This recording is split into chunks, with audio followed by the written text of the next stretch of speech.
안녕하세요. 사회 악을 단절하려 노력한 40대 여자입니다. 빛이 있으면 그림자가 있고 양이 있으면 음이 있듯 세상엔 상반된 많은 것들이 존재합니다. 선과 악 또한 마찬가지죠. 세상엔 수많은 선한 사람들이 있지만 어쩔 수 없이 그와 대비되는 악인들도 우글거리는 것 같아요. 그 중에서도 제가 제일 싫어하는 부류는 바로 사회적 약자들을 이용해 자신의 물리적, 정서적 이득을 편취하는 사람들입니다. 특히 노인, 장애인, 아동 등 사회적 약자들을 다루기 쉬운 먹잇감인 양 구는 파렴치한들 말이죠. 그리고 그토록 싫어하던 부류의 사람들과 제 스스로가 지독하게 얽혔던 적이 있었어요. 저는 당시 일을 공익을 위해 널리 공유하고자 이렇게 사연을 보내게 되었습니다. 저는 가족을 물건 이하로 취급하던 아버지란 인간 밑에서 자랐어요.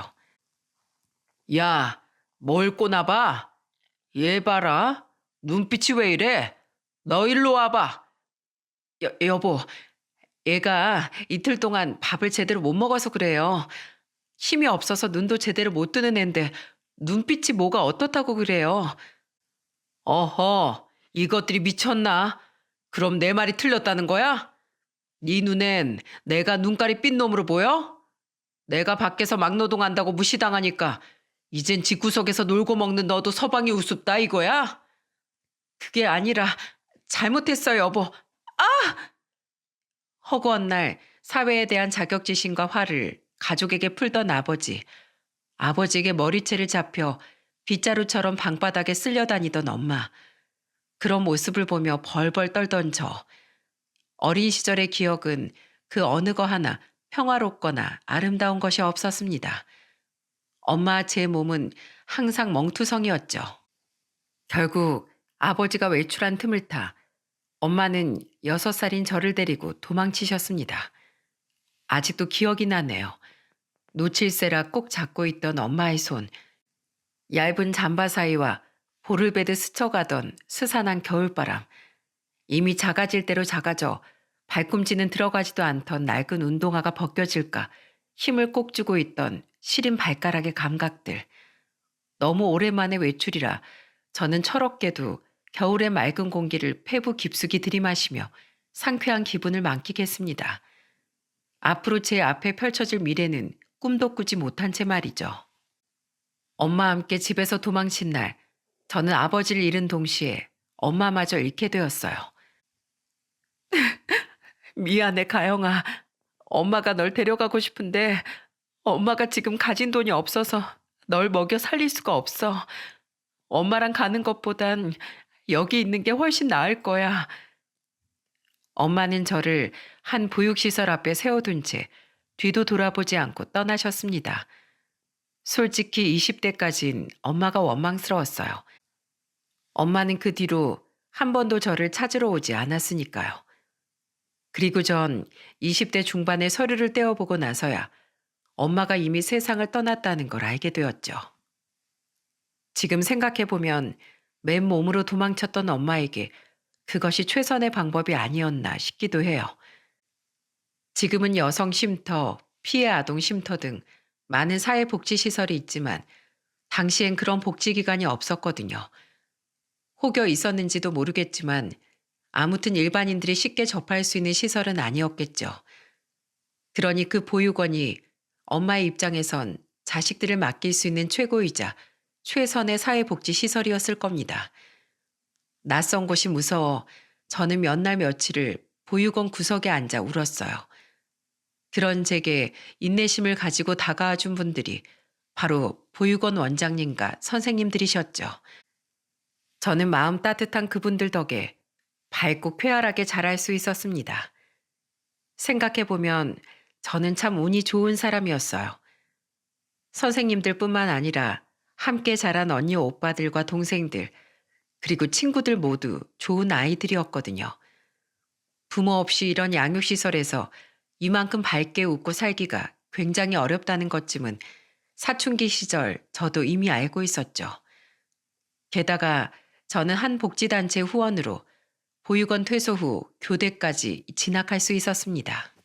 물론 대학을 다니는 동안은 갖은 아르바이트와 밤샘 공부로 생활비와 장학금을 충당하고 쟁취해야 했지만 장학금을 받지 못한 학기는 어김없이 단체의 도움을 받을 수 있었어요. 그렇게 저는 시간이 흘러 초등학교 선생님이 되었습니다. 수많은 사람들의 도움 끝에 사회에서 제 몫을 하는 한 사람의 성인으로 성장하게 된 거죠. 그리고 전 나이 33세, 3살 많은 남자와 지인 소개로 만남을 갖게 되었습니다. 그 남자는 여태 만났던 사람들 중 제 이야기에 가장 공감을 잘해주던 사람이었어요. 보육원에서 자라면 엄청 바쁘죠? 나이가 들수록 동생들이 엄청 정신없이 달라붙잖아요. 놀아달라고. 어머, 그런 걸 어떻게 아세요?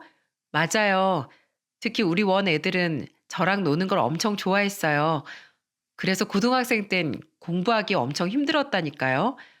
보육원 봉사 많이 다녀보셨어요? 아, 아니요. 사실 저희 부모님이 아동 양육시설을 운영하세요. 가영 씨가 잘한 것 같은 보육원이요. 어머, 정말요? 네. 원래 저희 조부모님이 평생 모은 돈으로 사회복지시설을 차리고 싶어 하셨거든요. 특히 아동 복지에 관심이 많으셔서 고심 끝에 사회복지시설 중에 아동 양육시설을 세우신 거죠. 지금은 두 분 다 돌아가셨는데 두 분이 연로해지신 후부턴 쭉 저희 부모님이 그곳을 운영하고 계세요. 덕분에 저도 가끔씩 그곳에 가서 거기에 애들하고 어울리곤 했고요. 너무 훌륭한 집안이네요. 가족 사업으로 사회복지시설을 운영하다뇨. 그럼 형제들은요? 형하고 여동생이 계신다고 하지 않았어요? 저희 형은 저희 집이랑 보육원이 있는 지방자치단체에서 일하고 있어요. 공무원으로요. 동생은 사회복지사 자격증을 따긴 했는데 아직 그냥 집에서 놀고 있어요. 몸이 좀 약하거든요. 아무튼 뭐 가족들 모두 어떻게 보면 다들 이타적인 직업을 가진 사람들이죠. 그래서 저는 저희 집안이 너무 자랑스러워요. 선하게 웃는 그 남자의 미소에 호감이 갔습니다. 또한 저런 올바른 가정에서 자란 사람이니 가치관이 똑바르겠다 싶었죠. 게다가 제 출신에 전혀 신경 쓰지 않고 그런 저를 오롯이 하나의 사람으로만 봐주는 사람이었기에 저는 1년 뒤 남편의 프로포즈를 승낙하게 되었어요. 단 하나 걱정은 역시 뵌 적 없는 예비 시부모님이었는데 처음 인사를 갔던 날 저는 그런 걱정까지 모두 내려놓게 되었죠. 그렇게 힘든 상황에서 어떻게 어엿한 초등학교 선생까지 됐어? 정말 기특하구나. 우리 보육원 아이들에게도 훌륭한 본으로 널 보여주고 싶을 정도야. 아니에요. 두 분처럼 훌륭한 분들의 도움 덕에 여기까지 올 수 있었는데요. 운이 좋지 않았다면 대학을 졸업하는 것조차 힘들었을 거예요. 그래서 전 두 분이, 아니, 철우 씨의 가족분들 모두가 정말 존경스러워요. 말도 예쁘게 하는구먼. 그지 여보? 난 네가 내 둘째 며느리감으로 마음에 든다. 사실 우리끼리 있으니까 하는 말인데 우리 첫째 며느리는 영 기가 세서 별로였어. 그러니까 결혼한 지 1년도 안 돼서 이혼했겠지만 말이다. 아무튼 우리 집안에 시집 오게 된 걸 환영한다. 그렇게 저는 시댁 식구들의 축복 속에 결혼을 하게 되었습니다. 반년 전 이혼을 했다던 시숙은 아무런 질투 없이 저와 남편을 축하해 주었고 손 아래 시누이 또한 새언니 새언니 하며 제게 친근하게 대해 주었죠. 이후 저는 옛날 생각이 나 시부모님이 운영하는 보육원에 종종 찾아갔습니다. 제가 갈 때마다 선물을 사가니 애들은 차츰 저를 반기기 시작했어요. 와, 선생님이다. 짠, 선생님이 오늘은 피자 사왔지롱. 선생님, 다음에 또 언제 와요? 선생님 올 때마다 맛있는 거 먹을 수 있어서 너무 좋아요. 원장님하고 엄마 원장님이 평소에 맛있는 거 안 주셔? 네, 맨날 밥 한 숟갈에 김치랑 멸치만 나와요.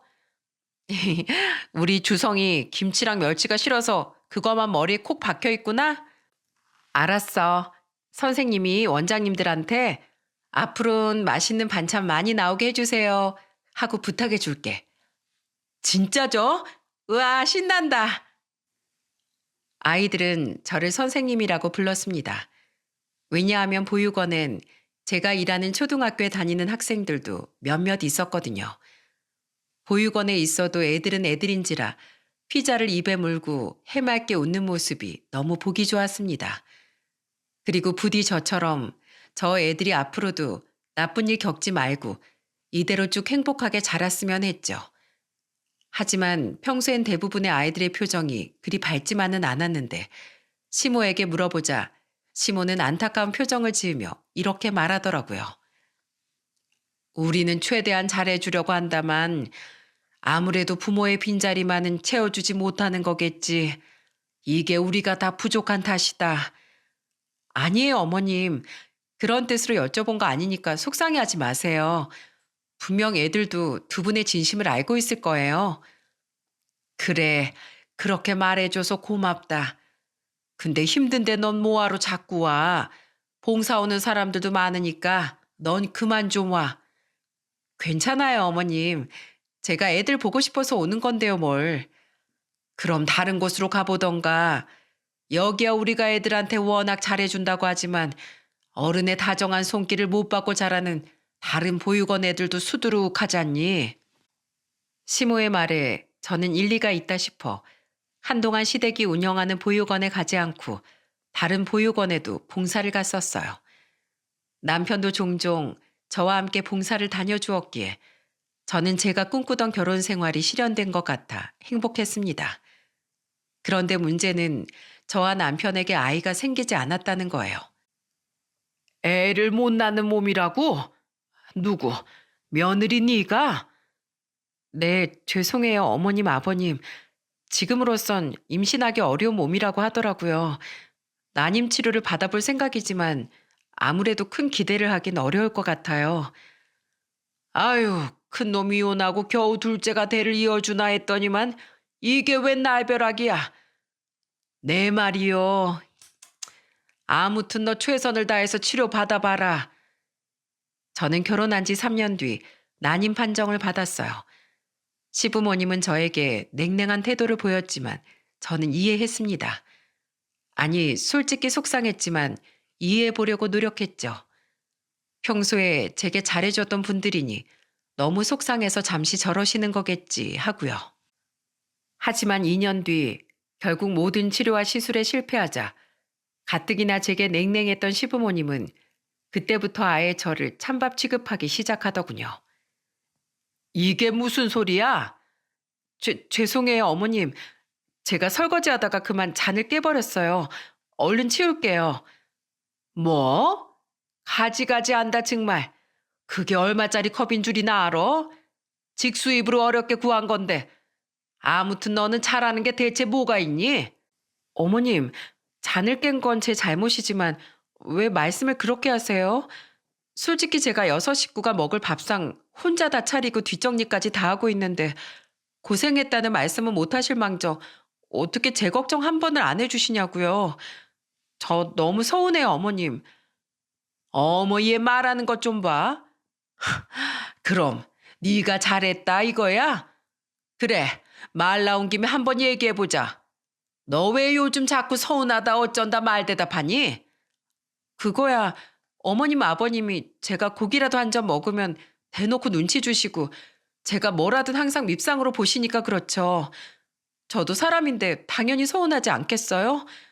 어머님 아버님, 제가 완전히 불임이라고 판단하신 뒤로 이렇게 못마땅해 하시는 거잖아요. 사실 그게 제 탓도 아닌데 제일 속상한 건 저라고요. 네가 뭐가 속상해? 네가 핏줄이 뭔지나 알아? 고아인 네가 아냐고. 그럼 천의 고아인 몸으로 우리 집안에 들어와서 은혜를 갚지 못할 망정 집안에 대나 끊어놓고 있는 네가 곱게 보이랴? 그렇다고 네가 우리한테 순종적으로 굴기래 뭐래? 순종이요? 그래, 순종. 집안 좋아서 콧대만 높았던 큰며느리랑 다르게 고아라서 순순히 납작 엎드려 살 줄 알았더니 왜 이렇게 말대답을 하는 거야? 너 보육원에서 자랐다더니 고생을 덜 하고 살았나 보다. 원장이 좀 때려가면서 가르쳤어야 되는데 안 맞고 자랐니? 때리다뇨? 설마 어머님 보육원에 있는 애들한테 매를 드시는 거예요? 뭘 또 불똥이 그쪽으로 튀어. 말이 그렇다는 거지 말이. 에휴, 괜히 저런 고아면을 들여서 집안에 부정만 더 타가지고 그만하거라. 속 시끄러우니까. 부정이 탔다고요, 어머니? 여보, 그만해. 왜 이래? 버르장머리 없게 어른한테 어디서 소리 질러? 결국 저는 참았던 우라가 터져버리고 말았습니다. 애초에 제가 고아인 거랑 불임인 거랑 무슨 상관이란 말인가요? 그리고 사람이 불임이면 저렇게 면전에 대고 사람을 무시해도 된답니까? 너무 분해서 시모에게 한마디 더 하려는데 뒤에서 남편이 저를 붙잡더라고요. 솔직히 누가 뭐래도 이럴 땐 남편만은 제 편을 들어줘야 하는 거 아닙니까? 그동안 시부모님이 저를 구박할 때도 제게 그만 참으라고만 하더니 남편을 울분에 찬 저를 오히려 도끼 눈을 뜨고 바라보고 있더군요. 나도 참으려고 했어.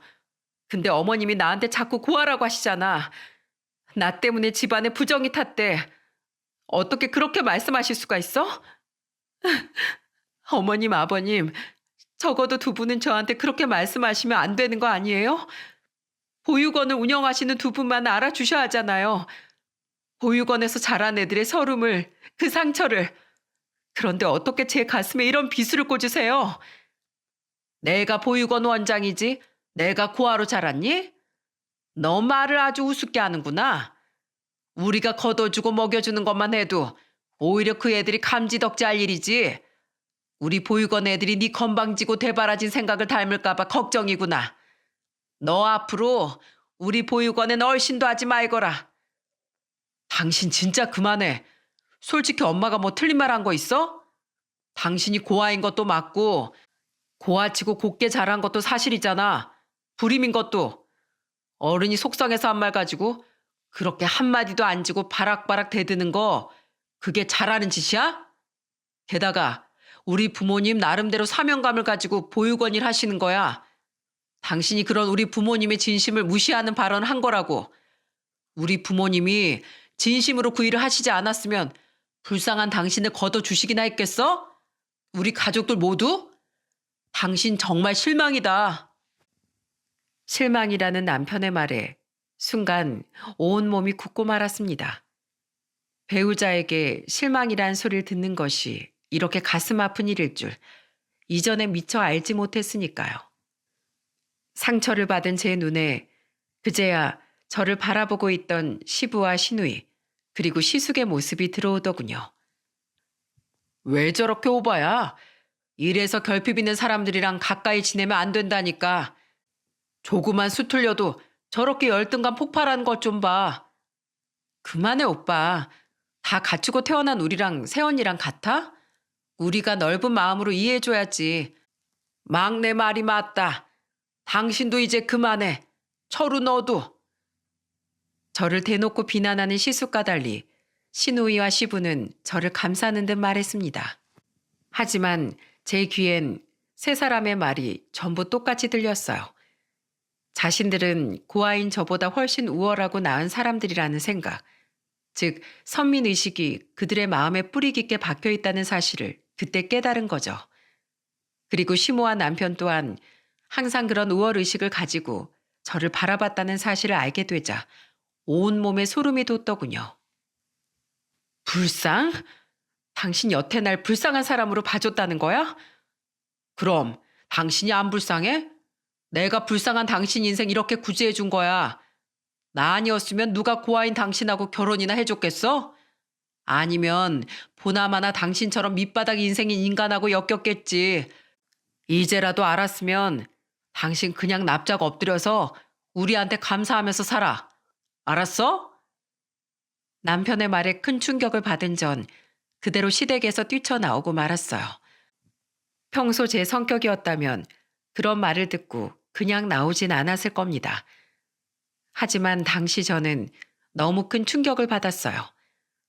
남편을 포함한 시댁 식구들이 제가 불임이어서 그동안 저에 대한 태도가 변한 것이 아니라 애초부터 저를 자신들보다 아래로 봤다는 사실이 너무도 수치스러웠죠. 그날 저녁 남편은 집에 들어오지 않았고 저에게 이런 문자 하나만을 남겼어요. 또 한 번 영원히 세상에 혼자 남고 싶지 않으면 당장 부모님 댁으로 튀어와서 머리 숙여 사과드려. 다들 당신 때문에 화난 거 애써 참아주고 있으니까. 저는 그 문자를 그대로 씹어버렸습니다.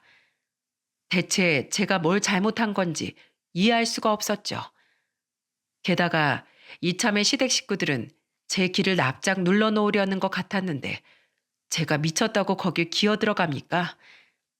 제 머릿속엔 오직 이혼이라는 단 두 글자만이 부유하는 먼지처럼 떠돌았어요. 다음 날 저는 많은 잡념을 뒤로하고 출근을 했습니다. 산만한 정신에도 저는 무사히 그날의 수업을 마칠 수 있었어요. 하지만 생각이 너무 복잡해 저는 오래도록 교무실에 멍을 때리고 앉아 있었죠. 이혼을 해야겠지? 집은 시댁에서 해준 거니 우선 집에서 나와야 하는데 그럼 어디로 가야 하지? 친구들은 다 결혼해서 신세지기 힘들고 우선 원룸이라도 구해서 나와야겠다. 겨우 생각을 정리한 뒤 저는 마지막으로 교무실에서 나왔습니다. 그런데 막 건물 밖으로 나왔을 때 한 남자아이가 제 앞을 쩔뚝거리며 걸어가고 있더군요. 그런데 살짝살짝 보이는 옆모습이 어딘가 낯익더라고요. 주성아, 선생님. 그 남자아이는 바로 어느덧 초등학교에 입학한 후 4학년이 되었던 보육원의 아이 주성이었습니다. 5년 전 제가 준 피자를 맛있게 먹던 6살이었던 주성이 말이죠. 이 초등학교에 입학한 후 가끔 서로 반갑게 인사를 나누곤 했는데 근래엔 통 시댁의 보육원에 갈 일이 없어 자주 보지 못했어요. 제가 지금 1학년 담당이기도 했으니 더더욱 말입니다. 주성아, 다리는 왜 그래? 학교는 또 왜 이렇게 늦게 하고? 그게요? 자세히 보니 주성이는 발을 땅에 디디는 것조차 아파하더라고요. 저는 놀라서 주성이를 데리고 근처 벤치에 앉았습니다. 그리곤 아주 조심스럽게 물었죠. 주성아, 다리 왜 그런 건지 선생님한테 얘기 안 해줄 거야? 친구들이랑 싸웠어? 아니요. 그럼 어쩌다 발을 디디기 힘들 정도로 크게 다쳤어. 병원은 가봤어? 주성아, 선생님이 주성이 도와주고 싶어서 그래. 아, 아니에요, 선생님. 그냥 저 얼른 보육원으로 들어갈래요. 저 하나도 안 아파요. 안 아프긴. 안 되겠다. 선생님이랑 같이 돌아가자. 너 병원에 데려가야겠다고 원장님한테 말할 테니까 우선 선생님이랑 병원부터 가자. 원장님한테요? 안 돼요. 그러지 마세요, 선생님. 깜짝 놀랐습니다.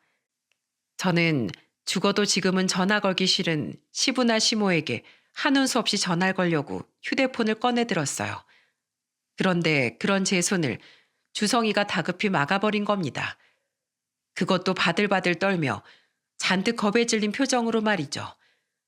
이상함을 느낀 전 순간 전날 시모의 말이 번개처럼 떠올랐어요. 원장이 좀 때려가면서 가르쳤어야 되는데 안 맞고 자랐니? 라는 말입니다. 어제 제가 너무 큰 충격을 받아 잠시 잊고 있었는데 원장이라는 말을 듣자마자 벌벌 떠는 아이의 모습을 보니 자꾸만 그 말이 잊혀지질 않더라고요. 저는 설마 하는 마음으로 주성이에게 물었죠. 설마 주성아, 이거 원장님이 그랬니? 아니요. 그럼 엄마 원장님이 그랬어? 주성이는 제 말에 차마 대답하지 못하고 눈물을 뚝뚝 흘리더군요. 뒷골이 서늘했습니다. 제가 주성이에게 재차 묻자 그제야 주성이는 자포자기한 표정으로 엄청난 진실을 털어놓기 시작했어요. 이거 말하면 원장님하고 엄마 원장님이 저 보육원에서 쫓아낸다고 했는데 절대로 이러면 안 돼요, 선생님. 알았어. 그러니까 얼른 말해봐, 주성아. 대체 어쩌다 이런 건데? 어젯밤에 엄청 화난 표정으로 엄마 원장님이 보육원에 오셨어요. 술 냄새도 엄청 났고요. 그러더니 갑자기 자던 애들 다 깨워서 손톱, 발톱 검사를 하셨어요. 원래 검사하는 날이 아니라 제대로 안 깎은 애들이 몇 명 있었는데 저도 발톱을 제대로 안 깎아서 걸렸어요. 그래서 엄마 원장님이 걸린 애들 전부 밖에 나오라고 해서 오리걸음을 시켰는데 너무 추워서 애들 몇 명이 울었어요.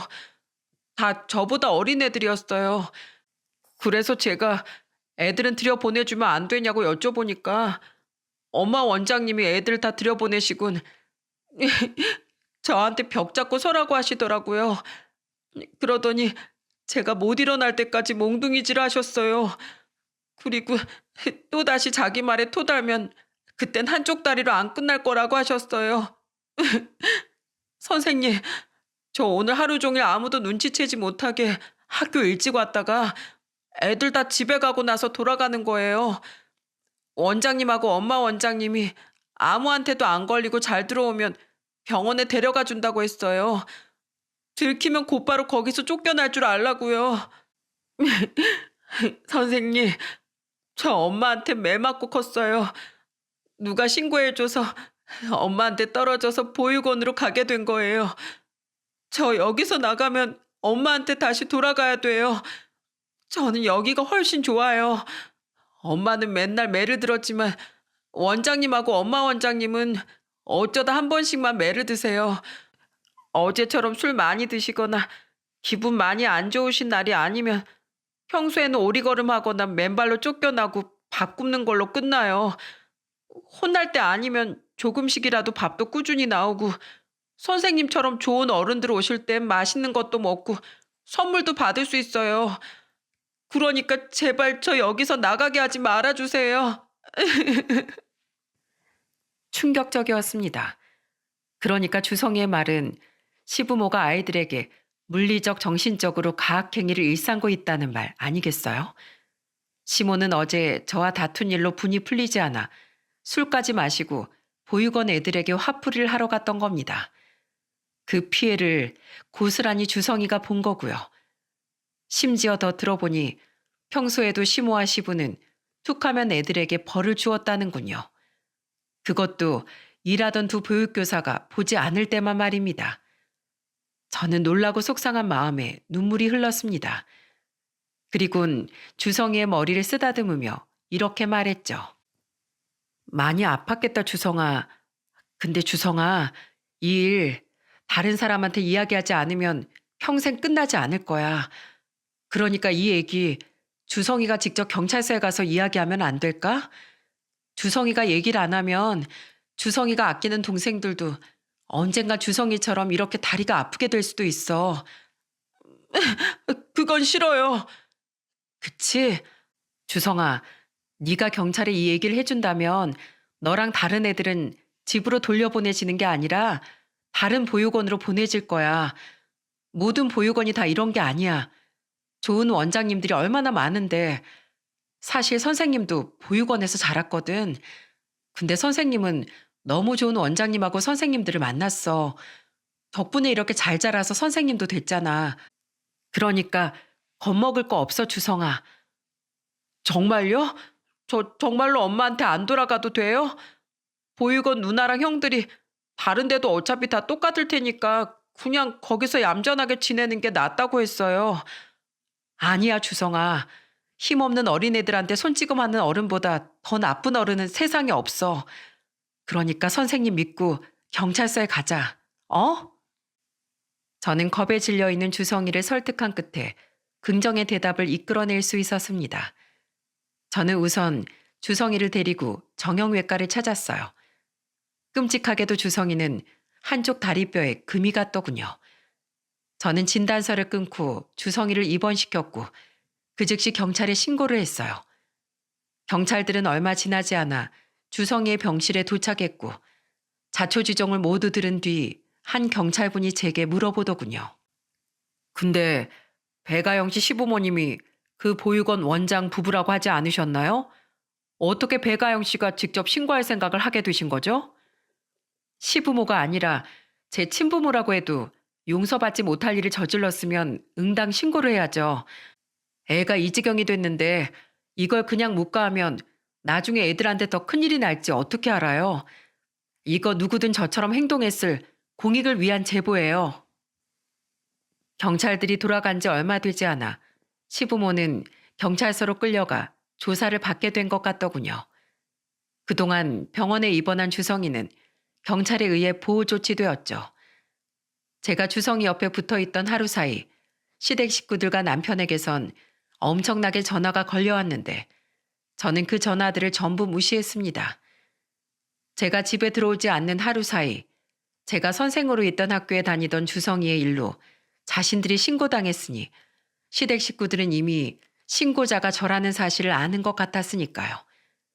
나중에 마주치더라도 우선은 그 집에서 나와 제 신변을 보호하고 싶었죠.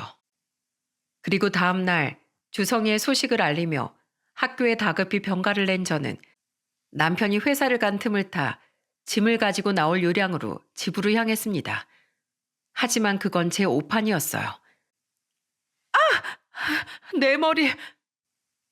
저는 집에 들어가자마자 뒤에서 저를 기다리고 있던 시모에게 냅다 머리채를 잡혀버렸거든요.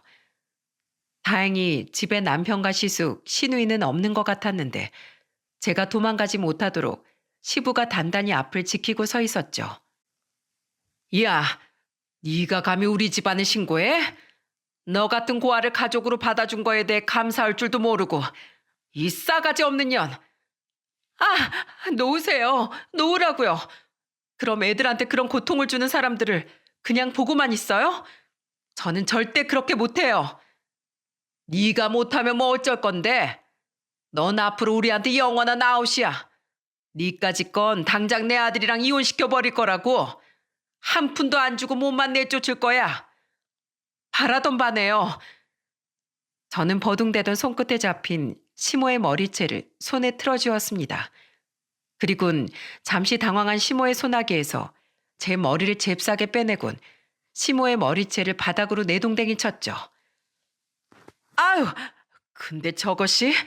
여보, 어떻게 좀 해봐요. 내가 저걸 저대로 두기엔 분통이 터져서 안 되겠어요. 시모의 말에 시부까지 제게 달려들었지만 저는 가볍게 시부를 피해버렸습니다. 불시에 당한 공격도 아닌데 제게 달려드는 노인 정도는 쉽게 피할 수 있었으니까요.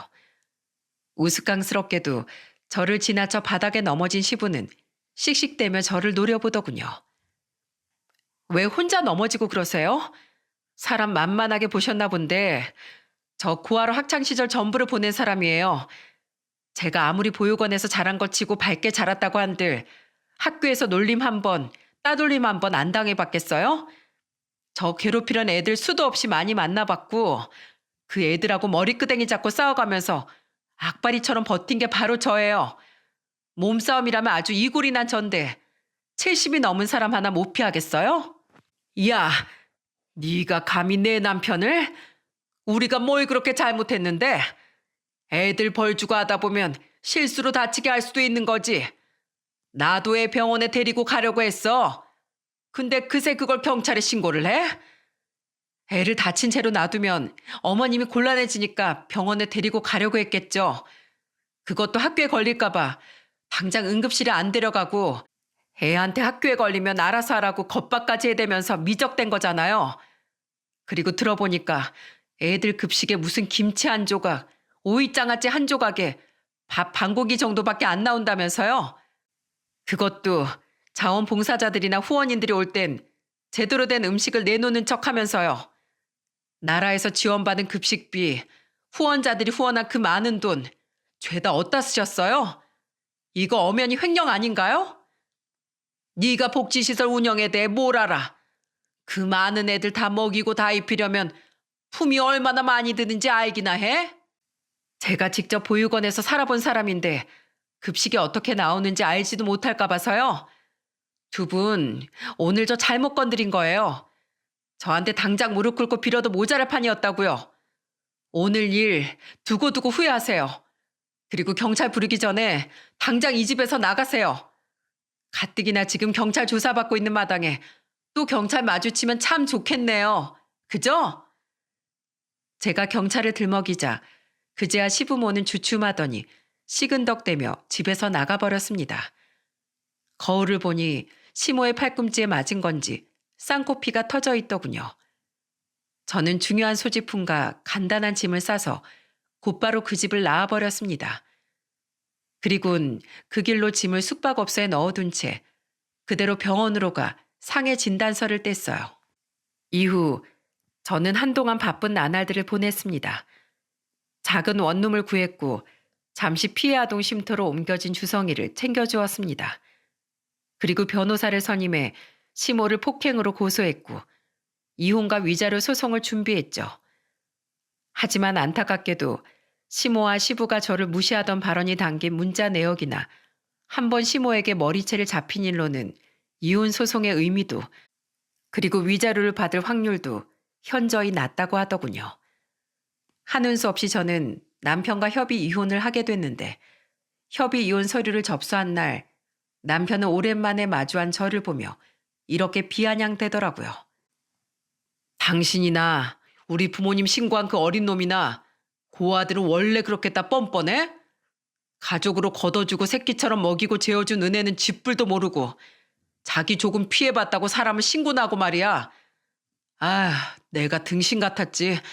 내가 불쌍한 인생 하나 구제해주겠다고 무슨 성인군자가 된 것 마냥 인심을 써서 당신처럼 배은망덕한 아내를 얻은 거 아니야? 별것도 아닌 놈이 부모 하나 가지고 있다고 우월주의에 빠져선 착각에 늪에서 허우적거리는 꼴하고는 착한 척하는 당신 연기에 몇 년에 깜빡 속은 내가 더 등신이지.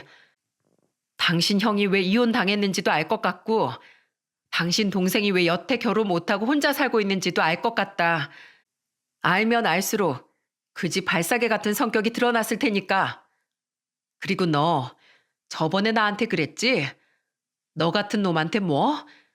납작 엎드려서 감사하며 살라고? 그 말 내가 그대로 돌려줄게. 얼마나 잘난 게 없으면 고아랑 스스로를 비교해서 우월감을 느끼니? 가족? 그거 네가 열심히 해서 이뤄낸 거 아니잖아. 안 그래? 그런 너 같은 찌질한 놈하고 5년이나 살아준 나한테 오히려 네가 고마워야지. 그리고 하찮은 네 부모 형제 따위 나 하나도 안 부러워. 내가 보기에 너희 식구들은 정신이 좀 아프다. 아니면 배움이 모자라든가. 이혼 끝나고 혹시 배움이 필요하면 연락해. 내가 초등학교 1학년 수준의 도덕 정신부터 다시 알려줄 테니까. 그리고 앞으로 너 따위한테 쓰는 배터리 아까우니까 전화하지도 마. 연락할 거면 문자로 최대한 간결하게 보내. 읽는 시간 쓰기도 싫으니까. 그리고 전 얼마 뒤 학교가 방학을 맞이하자마자 제가 살던 지역의 시청 앞으로 가서 1인 피켓 시위를 시작했어요. 신고한 일 말고도 분명 의심 가는 일이 있었는데 증거를 잡기가 쉽지 않아 이대로 신고를 해도 그 연놈들을 조사받게 할 수 없을 것 같았거든요. 대체 어디서 시위를 해야 하나 고민도 했지만 최대한 많은 사람들의 관심을 받기엔 아무래도 시청만한 곳이 없는 것 같았죠. 아동 폭행으로 불구속 기소당해 조사받고 있는 보육원 원장 부부의 실체를 조사해 주세요. 부실 급식으로 굶주리는 아이들, 묘연한 나라 보조금과 후원금의 행방. 그저 아무 근거 없는 시위였다면 이목을 끌지 못했겠지만 시부모는 실제로 검찰에 송치되어 조사를 당하는 중이었기에 화제를 만든다면 그저 무시되진 않을 거라고 생각했습니다. 게다가 보육원에 있던 아이들 또한 부실급식에 대한 일관된 증언을 하고 있었으니 가학행위 이외에도 추가 조사가 될 가능성이 있을 거라고 판단했죠. 또한 저는 기자에게도 이 일을 제보했고 크진 않지만 제 제보는 작게 인터넷 기사로도 올라가게 되었어요. 결국 긴 시간이 걸리긴 했지만 시부모의 보육원은 보조금과 후원금의 사용처에 대해서도 전부 조사를 받게 되었습니다. 그 과정에서 더더욱 놀라운 사실이 밝혀지게 되었죠. 당신 이거 당신이 신고한 거야? 이제 이혼까지 한 마당에 우리 집에 무슨 억하심정이 있어서 이따위 짓을 해? 어? 내가 신고한 거 아니야. 어떻게든 조사받게 될 수 있도록 노력을 한 건 사실이지만 그것도 노발대발해서 제게 전화 온 남편의 입을 통해 저는 모든 진실을 알게 되었어요. 그 나물에 그 밥이라더니 시부모 못지않게 시숙과 시누이 또한 진흙탕에서 놀고 있었더군요. 지자체 기관에서 일하던 시숙은 시부모의 보육원이 지급받던 보조금을 담당하고 있었다고 합니다. 그리고 그 과정에서 시부모가 보조금을 착복한 사실을 눈감아 준 거죠. 그 사실이 발각되자 시숙은 내부 감사를 받게 되었는데 한심하게도 시숙은 다른 민간 단체들에게까지 뒷돈을 받고 똑같은 짓거리를 해온 모양이더군요. 요리조리 빠져나가 보려고 했지만 결국 시숙은 그 일로 해임을 당했다고 합니다. 게다가 시누이는 알고 보니 시부모 보육원의 보육교사로 허위 채용이 되어 있었다고 하더군요. 그걸로 세 사람은 나라 보조금과 후원금을 부정 수급하고 있었다는 겁니다. 게다가 별개로 시부모는 나머지 보조금과 각종 후원금을 현금 인출, 개인 사비 등으로 사용한 사실들이 모두 적발되었다네요. 지금 다 내가 여자 잘못 데려와서 이 사달이 난 거라고. 우리 식구들 지금 날 잡아 죽이겠다고 난리야. 부모님은 나한테 죽을 때까지 유산 한 푼 못 주겠다고 하고 아버지 명의였던 지금 사는 집에서도 당장 꺼지래. 나더러 당장 어딜 가라고. 형이랑 동생은 나랑 아예 인연을 끊겠대. 나더러 암적인 존재라면서. 내가 뭘 잘못했는데? 내가 당신 같은 여자 잘못 만난 죄밖에 더 있어? 이게 다 당신 탓이야. 내 인생 어떻게 할 거야? 책임져. 책임지라고. 내가 뭘 책임져? 우린 이미 남남인데. 그리고 너희 식구들은 남 탓하는 게 특기냐? 뭐만 하면 다 누구 탓이네. 누구 때문에 부정이 탔네. 사고는 그냥 일어나는 거고 사건은 자신의 행동에 대한 대가가 돌아오는 거야. 남 탓들 좀 그만해. 네 부모가 애들을 그렇게 괴롭히고 애초에 돈을 부정하게 썼으니까 지금 그 꼴이 난 거잖아. 네 형도 네 동생도. 그럼 난 열심히 회사 일한 거밖에 없는데 난. 그런 부모 행동을 다 알고 있으면서도 두둔한 죄지. 그리고 아내인 나를 주제 넘게 아랫사람 취급한 대가고. 진짜 몰라서 물어? 내가 어떻게 이런 인간이랑 5년을 살았지? 제발 IQ 검사 좀 다시 해봐. 괜히 회사에 피해 주지 말고. 당신 날 고아라고 그렇게 무시했지? 그렇게 가족 있다고 뻐기던 당신 꼴이 지금 어때? 가족한테 다 버림받고 사회적 고아가 된 느낌이 어떠냐고. 당신이 나한테 꽂은 비수 당신이 그대로 돌려받은 거야. 당신이 그렇게 무시했던 외톨이로 어디 한번 혼자 잘 살아봐. 난 너 같은 놈 떨군 기쁨이나 만끽하면서 살 테니까. 정말 처음부터 끝까지 징징징 처음 남편을 선택한 제 자신이 죽도록 미워지는 순간이었습니다. 이후 안타깝게도 시누이는 의무 신고자의 의무를 어긴 죄로 과태료를 그리고 보조금 부정 수급으로 인한 벌금만을 물게 되었어요. 하지만 시부모는 아동복지시설 종사자로서 아동 관련 범죄를 장기간 저지른 죄에 대한 가중 처벌로 인해 두 사람 다 2년 이상의 실형을 살게 되었죠. 같은 지역 사람들이라 들리는 얘기로는 남편의 시부 명의의 집에서 쫓겨났다고 합니다. 특히 시숙과 시누이가 집으로 쫓아 나가라며 난동을 피운 탓에 경찰까지 출동하는 소란이 있었다고 하네요. 저와 생활비를 각출하고 쓰고 남은 돈은 알아서 모아놨을 테니 혼자 살 집이 알아서 구하겠지만 그렇게 뻐기던 가족에게 버림받았으니 그 마음은 비참하기 이를 데가 없겠죠. 시부모의 보육원은 폐쇄되었습니다. 자신들이 없을 때만 시부모가 아이들에게 가학행위를 했다는 증언과 아이들의 증언을 일치로 그곳에서 일하던 2명의 보육교사들은 단지 아이들의 부실 급식에 대한 방임으로 벌금만 물고 끝이 났죠. 그리고 그곳에 있던 아이들 또한 다른 보육원으로 뿔뿔이 이동되었어요. 주성이 또한 지역 내 다른 보육원으로 옮겨지게 되었는데 저는 자꾸만 마음이 쓰여 주성이를 몇 번이나 찾아갔습니다. 주성아, 잘 있었어? 여긴 있을만해? 네, 여기서 원장님하고 선생님들이 잘해주세요. 선생님 말씀이 맞았어요. 저희 엄마와 전 보육원 원장님 부부만큼 나쁜 어른들은 이곳에 없어요. 그렇게 그 사건이 있은 지도 약 4년이 지난 지금 저는 안 좋은 기억뿐인 그 지방을 떠나 다른 지방으로 정근 신청을 한 후 이사를 왔습니다. 엄마, 밥 먹자. 아들이 토스트 했어. 토요일 아침은 내가 전담하기로 했잖아. 얼른 나와. 식어. 그리고 제 곁엔 15살 된 저희 아들이 함께이죠. 바로 끝까지 제 눈에 밟혔던 주성이 말입니다. 3년 전 이사를 결심했을 때 저는 주성의 친부모에 대해 알아봤어요. 그런데 이미 친부는 사망한 지 오래였고 친모 또한 당시보다 1년 전 병으로 세상을 떠난 뒤더군요. 때문에 저는 고아였던 주성이를 친양자로 입양하게 되었습니다. 참 아이러니하게도 가족을 잃기로 결심한 날 저는 미래의 제 가족을 구하게 되었던 거죠.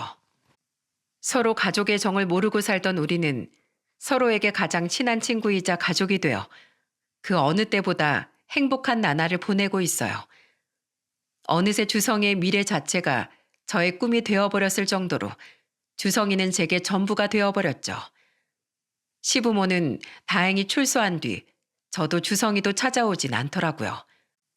그래도 저는 혹시 몰라 항상 집에 호신용 테이저건을 구비해 놓는답니다. 이성을 잃은 못난 인간이 어디까지 망가질 수 있는지는 수많은 인터넷 기사를 통해 이미 많이 접해봤으니까요. 그래도 든든한 건 제게 이렇게 말해주는 주성이 덕분이었죠. 엄마, 아무 걱정하지 마. 이렇게 든든한 아들이 있는데 무슨 걱정이야. 이 아들만 믿어. 그까짓 인간들 이제 나한테 한 주먹거리도 안 되니까. 이렇게 예쁜 아들을 어떻게 더 사랑하지 않을 수 있겠습니까? 저는 앞으로 제 유일한 가족이 되어준 우리 아들, 주성이의 행복을 위해 더욱 단단하고 강한 엄마로서의 삶을 이어나갈 거예요. 저희 엄마는 저를 지켜주지 못했지만 저는 제 힘이 다할 때까지 제 아들을 더는 외롭지 않게 지켜주고 싶으니까요. 여러분, 인터넷을 찾아보면 아직도 힘없는 노인, 장애인, 아동 등에게 자신의 힘을 과시하는 몰지각한 인간들이 많습니다. 저는 이 글을 통해 약자, 특히 아동 문제에 대해 많은 분들이 더욱 관심을 가져주셨으면 좋겠어요. 그리고 혹시라도 저와 같은 고통의 현장을 목격한다면 공익을 위해 반드시 주저없이 신고를 하셨으면 좋겠습니다.